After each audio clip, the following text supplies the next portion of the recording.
Nessa PEC houve uma acomodação geral de interesses, obviamente, para muito além dessa transferência de renda a mais para a população de baixa renda, para os pobres.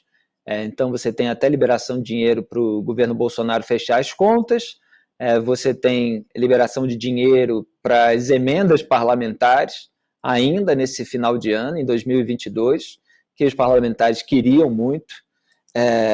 Você tem também, tinha até anotado aqui algo mais... Não, você tem dinheiro para um monte de ministérios, né? O que interessa para esses aliados é que o Lula vai colocar por lá. Por exemplo, PSD e União Brasil votaram a favor da PEC. Quem é do PSD? O Alexandre Silveira, que é o relator da PEC. E o que está sendo negociado com ele? O Ministério de Infraestrutura, esse que foi ocupado pelo Tarcísio de Freitas, agora governador eleito de São Paulo, no governo Bolsonaro.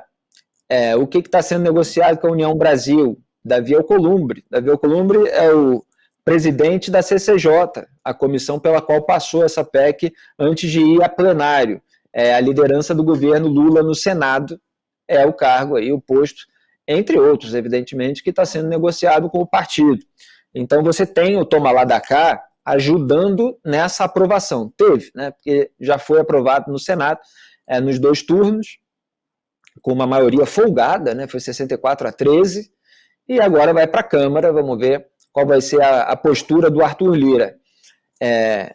O que deveria ter acontecido ao longo do governo Bolsonaro, que é alguém que se diz de direita, alguém cujo núcleo diz ser liberal, diz ser defensor da contenção dos gastos públicos, o que não aconteceu. É claro que você pode pensar uma coisa aqui e ali, mas o Bolsonaro votou a PEC dos precatórios também, para ir empurrando o pagamento de dívidas para quem já era credor da União, né, em razão de sentença judicial transitada em julgado. Teve a PEC do desespero eleitoral, a PEC kamikaze, também às vésperas da eleição. Não houve um enxugamento da máquina pública que foi prometido no seu devido grau. As privatizações andaram quase nada, né? Você teve a privatização da Eletrobras, mas mesmo assim tendo que atender a um monte de interesses paroquiais de maneira demorada, nada daquilo que o Paulo Guedes prometeu, R$1 trilhão, 4 privatizações em 90 dias e tal, tudo conversa fiada. Então, assim, o que devia ter acontecido no governo Bolsonaro? Devia ter acontecido a melhora dos gastos públicos, o corte de gastos mal feitos, com a elite do funcionalismo público, que foi, no período da pandemia, você segurar um aumento salarial, que o Paulo Guedes fez, aqui a gente aponta. Agora, não houve essa questão, para o médio e para o longo prazo, que a própria reforma trabalhista não aconteceu também, para se cortar os privilégios de militares, inclusive, da cúpula, pelo menos, assim como dos parlamentares. A própria reforma da Previdência não foi suficiente para impedir gastos astronômicos que existem com a Previdência, que vão aumentando, né, os gastos previdenciários. Aí você tem um aumento das despesas obrigatórias, você gera um bloqueio de verba para outras despesas, que é o que aconteceu agora no final do governo Bolsonaro. Você deveria ter feito pelo menos um filtro, se não acabado, com as isenções fiscais de empresários. Tem um relatório do Tribunal de Contas da União que aponta um impacto fiscal de R$400 bilhões. Isso aconteceu? Não. E o orçamento secreto? É criação dos sócios, Jair Bolsonaro e Arthur Lira, que agora está mudando de sócio, apenas com um ruído aí no meio, mas daqui a pouco tudo se acomoda, né? Se, enfim, eles articularem junto ao governo eleito. Então deveria ter acabado também com o orçamento secreto. Por que eu estou dizendo isso? Porque depois que tudo isso foi aprovado, como a Madá falou, em nome dos pobres, da preocupação com os pobres, mas cheio de mamata a ser distribuída para os ricos e para aqueles políticos interessados, quando chegar lá na frente, alguém vai ter que pagar essa conta. E geralmente quem paga a conta é o contribuinte, é o pagador de impostos, né? Nem gosto muito dessa palavra contribuinte, porque ela passa uma impressão de que a pessoa está contribuindo de livre e espontânea vontade, né? O imposto mostra que é imposto mesmo. A pessoa está sendo obrigada a pagar para um Estado inchado com um monte de mamateiro, que quer aquele dinheiro para os seus próprios interesses e não para o interesse público.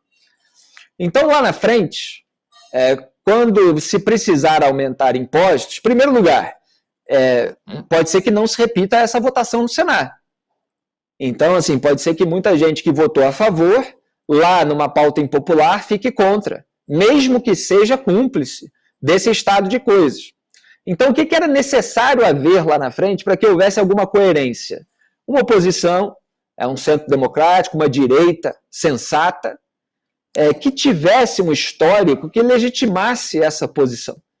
Você dizer assim, olha, nós cortamos um monte de coisa, agora chegou o governo eleito, está distribuindo uma mata para todo mundo e quer que você, pagador de impostos, arque com essa conta. Nós não vamos deixar. Nós vamos obstruir, vamos fazer o diabo no parlamento, né, que não é nem boa expressão o diabo, que na verdade seria a proteção legítima, honrosa dos pagadores de impostos contra o achaque.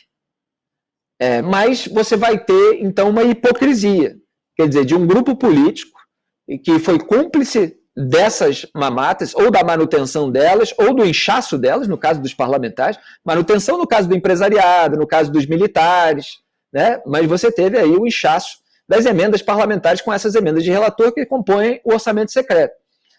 Então, essas pessoas vão ser hipócritas, provavelmente, se lá na frente se posicionarem contra.